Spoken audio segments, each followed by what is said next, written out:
ఇది ఆడిన వింత నాటకంలో ఓ కుటుంబం అనాథ పాలయ్యింది.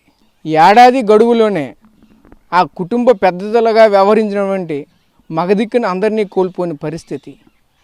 ఈరోజు ఆ కుటుంబ పరిస్థితి అగమ్య గోచరంగా ఉంది. ఆ గ్రామం అంతా విషాద ఛాయలు అలుముకున్న పరిస్థితి కనిపిస్తుంది. అది ఎక్కడని అనుకుంటున్నారా? విజయనగరం జిల్లా సంతకవిటి మండలం జిఎన్పురం పంచాయతీ పనసపేట గ్రామంలో ఈ ఘటన చోటు చేసుకుంది. ఎంతో కాలంగా చిన్న చిన్న కాయా కష్టం చేసుకుని బతికేటువంటి ఆ కుటుంబం ఈరోజు మగదిక్కుని కోల్పోయిన పరిస్థితి కనిపిస్తుంది. ఆ కుటుంబం అంతా అగమ్య గోచరంగా ఉంది.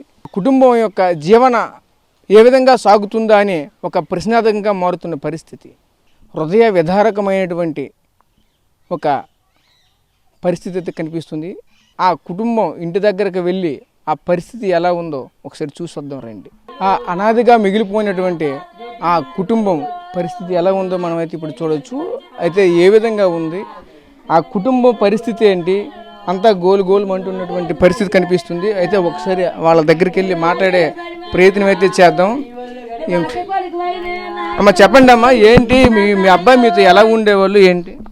ఉండేవాళ్ళు శుభ్రమైన ఆయన కాళ్ళు కొడుకు బాగాలేదు, కొడుకు ఆపరేషన్ చేసినాము, కొడుక్కి వాంతులు డోకులు 5 మాసాలైన నిలబాడి నీళ్ళు కూకొని కూడోయ్, కొడుకు తినలేదు, 5 నెలలు అయిందోయ్, 2 లక్షల రూపాయలు ఖర్చు పెట్టినాను. నాయనా లేదు నాయనా ఆ కొడుకు అనుకోనోయ్, ఉడి జాపుకోనోయ్, చెక్క లేదు నాయనా, మొక్క లేదు నాయనా, కష్టపడలేనోయ్, ఒక్క కొడుకుని కాచోయ్, వరం పెట్టుకున్నానోయ్, నా కొడుకు పెంచుతాడనోయ్, ఎంతవరకు చూసినానోయ్, నా కాళ్ళు పెట్టి గోయ్, నా కాళ్ళు లొంగిందోయ్, నేనేం చేతునోయ్, కందికాయలు పిల్లోయ్ ఎలా పెంచుతానోయ్, నాయనా కష్టమోయ్, నాయనోయ్, నేనేం చేతునోయ్, శరడా కూలేనోయ్, నేను చెయ్యలేనయ్యోయ్, నాయనా అడ్డడ కూలికోయ్, నాయనో కొండగాడికి పెంచోయ్, నాయనా నా కొడుకు నోయోయ్, నేను పెంచినానోయ్, కొడుకు పెంచుతాడనోయ్, నేను చూసుకోనోయ్, నోరు జాపుకోనోయ్, బొక్క నీలోయ్, నా బొర్ర మీదోయ్ పోసి దుక్కో, నేనేమి చేసినోయ్ నాయనా. ఆ తల్లి అయితే గోడుమంటుండే పరిస్థితి ఉంది. ఆ తల్లితో పాటు ఆ పక్కన భార్య కూడా ఉన్నారు. భార్యతో అక్కడ చిన్న బాబు కూడా ఉన్నారు. ఆ భార్యతో మాట్లాడే ప్రయత్నం చెప్పండి, ఏ విధంగా ఉండేవాళ్ళు, ఏంటికి కష్టం ఏమొచ్చింది? హార్ట్ సర్జరీ చేసామండి. అదే బాగాలేదు, మరి చిన్నపిల్లలు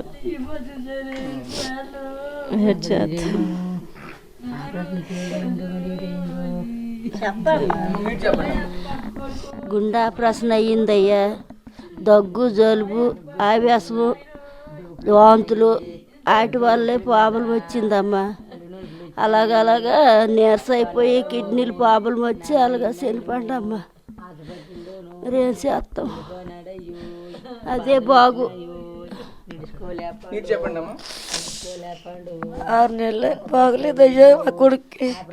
అలా మందులు వాడినారు, మందుల వల్ల తగ్గుతుంది అనుకోను, ఆపరేషన్ చేసి తగ్గుతుంది అన్నారు, ఆపరేషన్ చేసినారు. ఇగో ఇంత మట్టుకు తెచ్చింది దేవుడు.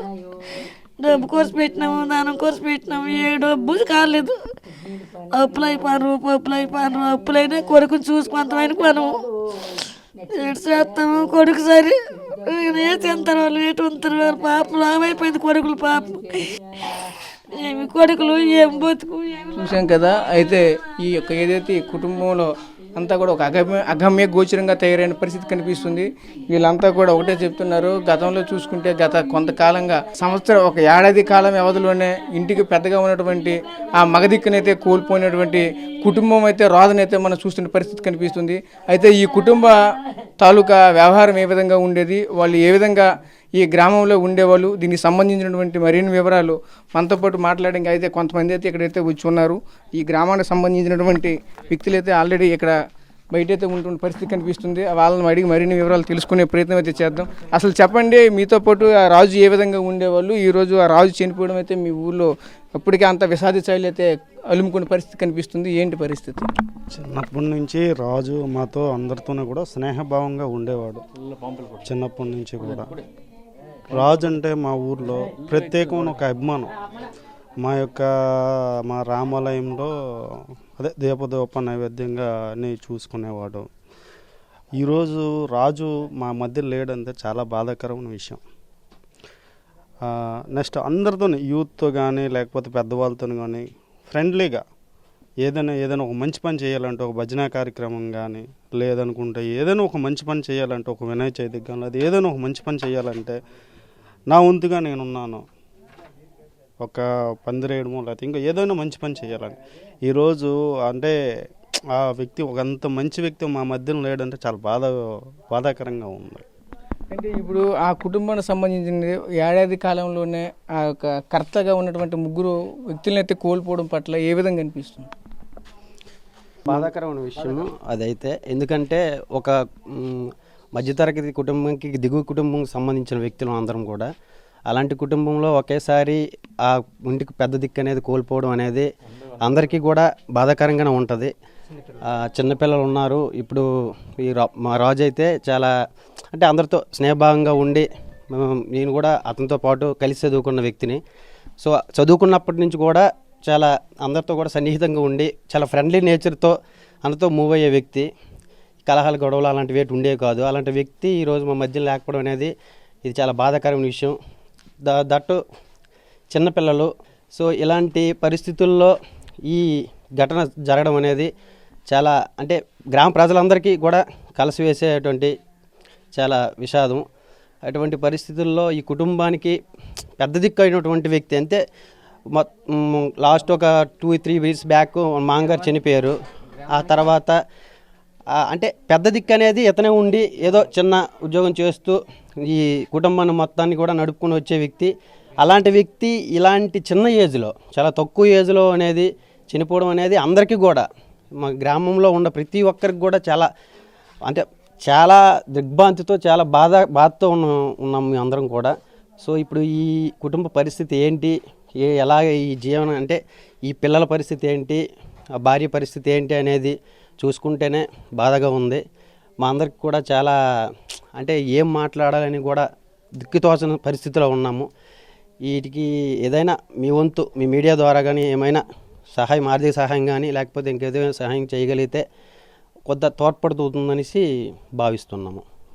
మీరు చెప్పండి, మీతో పాటు ఉండేవాళ్ళు అలాగే మీ క్లాస్మేట్ కూడా అని చెప్తున్నారు, మీతో పాటు కలిసి చదువుకున్నారు, మీకు కలిసిన ఆ టైంలో బాల్యం నుంచి కూడా మీకు కలిసి ఉన్నారు. ఆ టైంలో ఎలా ఉండేవాళ్ళు ఏంటి? రాజు అనే వ్యక్తి మాకు 1వ తరగతి నుంచి మేము క్లాస్మేట్స్ అండి. ఆయనతో పాటు మేము ఎన్నో అనుభవాలు, ఎన్నో జ్ఞాపకాలు అనేవి మాతోనే ఉన్నాయి. ఆయనకి ఈ ఊరిలో చిన్న పెద్ద ఆయనకి ఏ విషయం చెప్పినా నేను చేయననే వ్యక్తి కాదు. ఎవరు పెద్దోడైనా చేస్తారు, చిన్నైనా చేసే వ్యక్తి.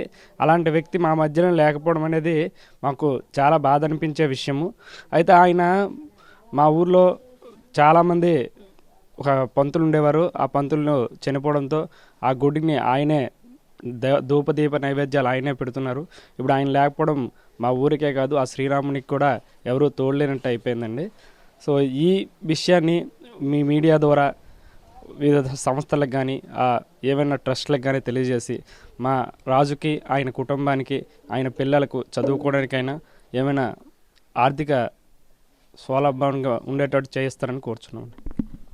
ఒకటే చెప్తున్నారు, ఏదైతే ఈ గ్రామ ప్రజలైతే మాత్రం ఒకటే కోరుకుంటున్నారు, ఏదైతే ఆ రాజు చనిపోయినటువంటి ఘటన అయితే మాత్రం తీవ్రంగా అందరినీ కలిసివేసినటువంటి పరిస్థితి కనిపిస్తుంది అంటున్నారు. గ్రామం మొత్తం ఒక విషాద ఛాయలు అయితే అలుముకున్నటువంటి పరిస్థితి కనిపిస్తుంది.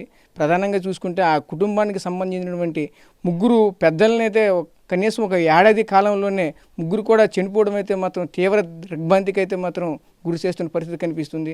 అదేవిధంగా ఆ కుటుంబం అయితే మాత్రం చాలా పేదరికమైన కుటుంబం, కడుభేదమైన కుటుంబం. ఈ కుటుంబానికైతే ఏదైనా ఒక ట్రస్ట్లో అయితే ముందుకు వచ్చి ఆదుకోవాలని ఆ గ్రామస్తులు అయితే కోరుకుంటున్న పరిస్థితి మనకు కనిపిస్తుంది. కెమెరా పర్సన్ నాయుడుతో రాజేష్, RTV విజయనగరం నుంచి. మరిన్ని వీడియోస్ కోసం ఛానల్ ని సబ్స్క్రైబ్ చేయండి. లేటెస్ట్ అప్డేట్స్ కోసం వాట్సాప్ ఛానల్ ని ఫాలో చేయండి. అండ్ లింక్ డిస్క్రిప్షన్ లో ఉంది.